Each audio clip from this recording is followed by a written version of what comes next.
Good evening and welcome to our Monday edition of Primetime News. Thank you for tuning in as we unpack local, continental and global events unfolding around us. I'm Salima Shimwefeleni Masipa. The fish rod case headlines tonight's bulletin. Former Fisheries and Marine Resources Minister Bernard Esau earlier today said the government should cover his legal fees in the fish rod trial, citing he was charged in his capacity as the Fisheries Minister. Esau made a brief court appearance alongside his co-accused son-in-law, Tamsin Hatwi-Kulipi, former Minister of Justice, Sakio Shangala, former Investec Asset Management Managing Director, James Hatwi-Kulipi, former Fish Corps Chief Executive Officer, Mike Ngipunya, Othniel Shudifonya, Pius Mwatelula, Philippus Mwapopi, and Nigel van Wyk.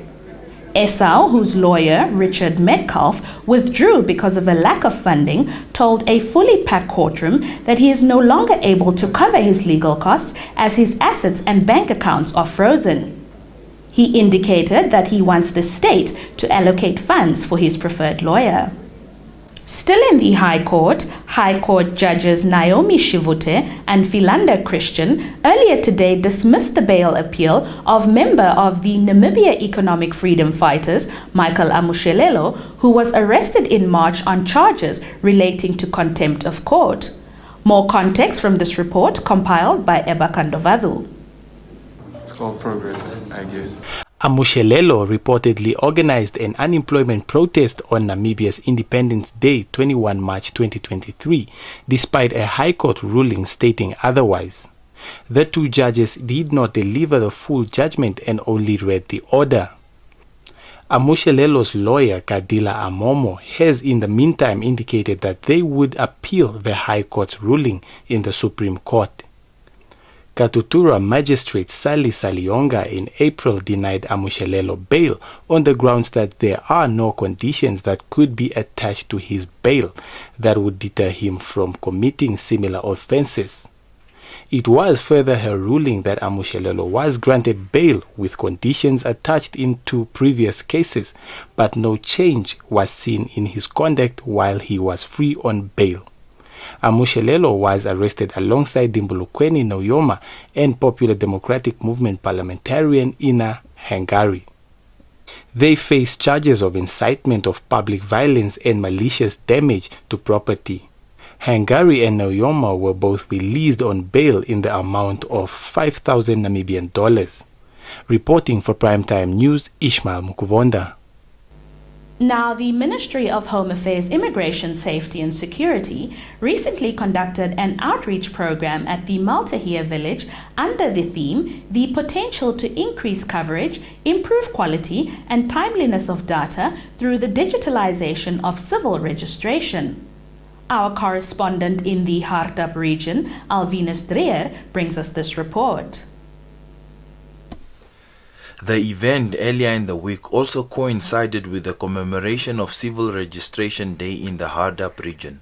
According to Armandi Peters, the Senior Administrative Officer at the Dawab Constituency Office, it is the obligation of the Constituency Office to render support to the community and bring services closer to the people. Close to 200 people visited the Dawab Constituency Office during the 2 days where they were granted on-the-spot assistance. However, some expressed their dismay at the fact that they had to pay 100 Namibian dollars for the duplication of birth certificate applications, as they are unemployed and cannot afford to pay. On the other hand, others expressed their gratitude for the opportunity granted to them, saying the outreach program rescued them from having to travel to Mariental to access the ministry's services. The program led to the outcomes of 43 new birth registrations, 16 late birth registrations, 70 new identification document applications, 6 corrections on IDs, 7 replacement of old IDs, 6 duplicate ID applications, and 2 data updates on IDs. Moving on, the Namibian police force in its weekend crime report revealed that a 31-year-old man died after allegedly being attacked by 5 men armed with a pistol and panga in Windhoek on Sunday. It is alleged that the 5 men went to the house looking for the owner of a Polo Vivo parked on the premises and started searching the rental rooms where the vehicle was parked, whereupon a scuffle ensued, leading to the deceased's death. The deceased's next of kin have been notified. His attackers have not yet been identified and police investigations are ongoing. Stay tuned for the business segment.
Welcome to the Primetime Business segment, where business and economics make headlines.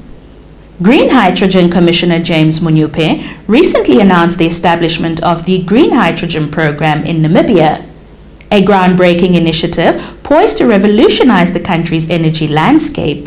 More insights from this report. Munyupe, in a media statement availed to Nampa, stated that Namibia boasts abundant renewable energy sources and it's an unwavering global leader in green energy production, setting an example for sustainable development worldwide. He said the Green Hydrogen Program aims to harness the incredible potential of green hydrogen as a cornerstone for the nation's sustainable energy mix.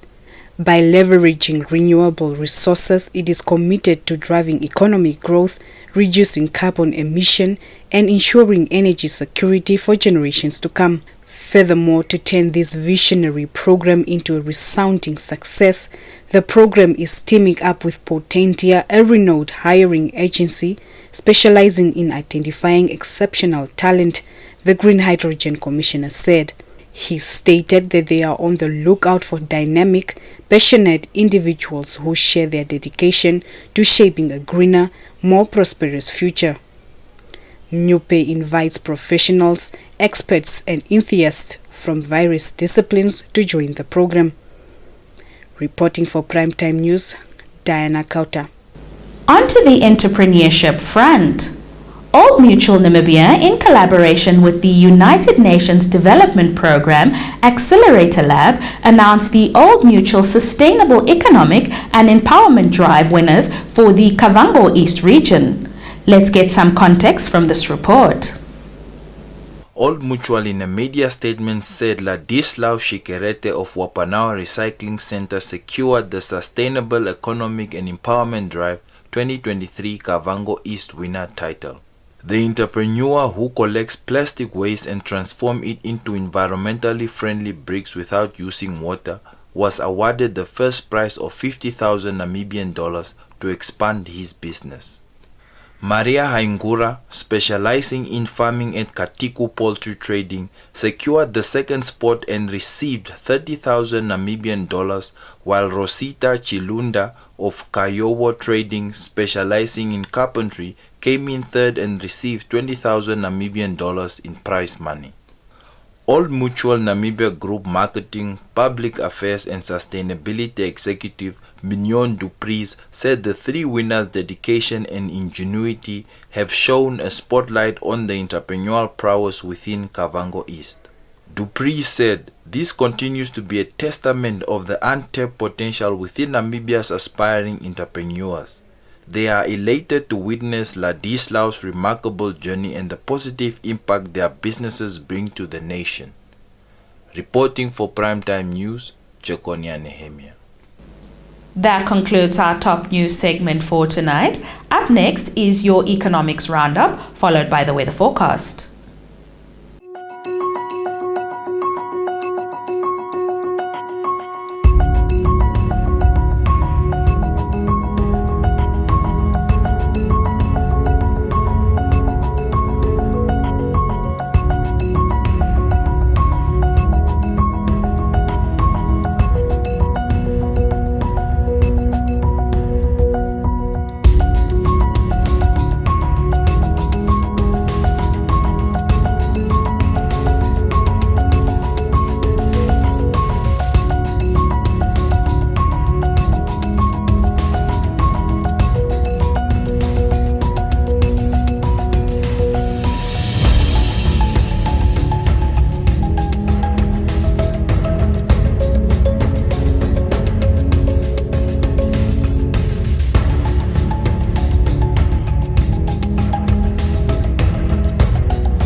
Welcome to Sport Planet, your go-to segment for all things sporting action.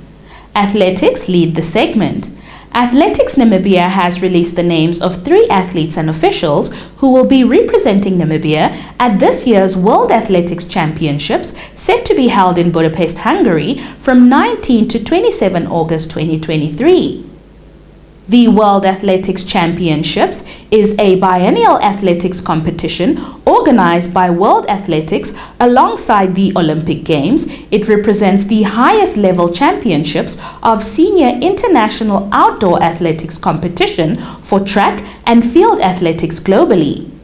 Team Namibia will be represented by 2 marathon runners and a track and field athlete at this year's competition. National long jump record holder Chenault Lionel Coetzee will represent the country at this year's track and field events, while in the marathon category, 2019 World Athletics Championships bronze medalist Helalia Johannes will once again be competing with the world's best.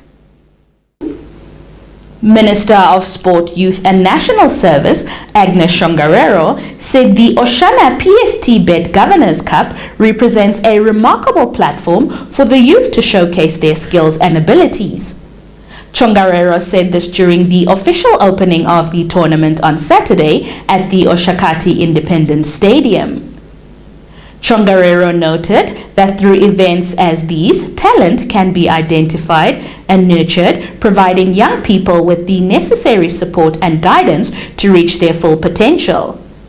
Chongarero called on all people to utilize this opportunity to forge new friendships, strengthen existing bonds, and build a stronger and more united Oshana community. She furthermore encouraged all participants to give their best, demonstrate sportsmanship, and embrace the values of fair play and respect.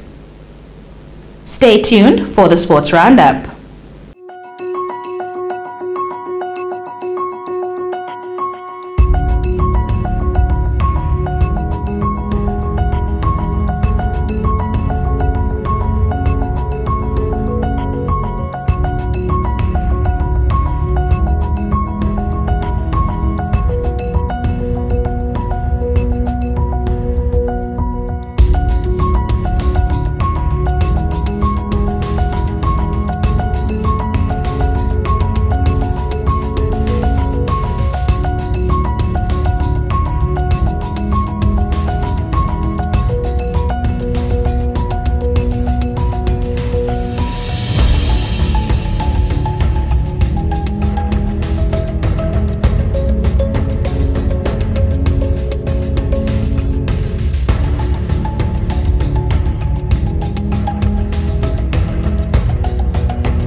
And with that, we've come to the end of tonight's broadcast. Many thanks for always tuning in and much appreciated for your viewership.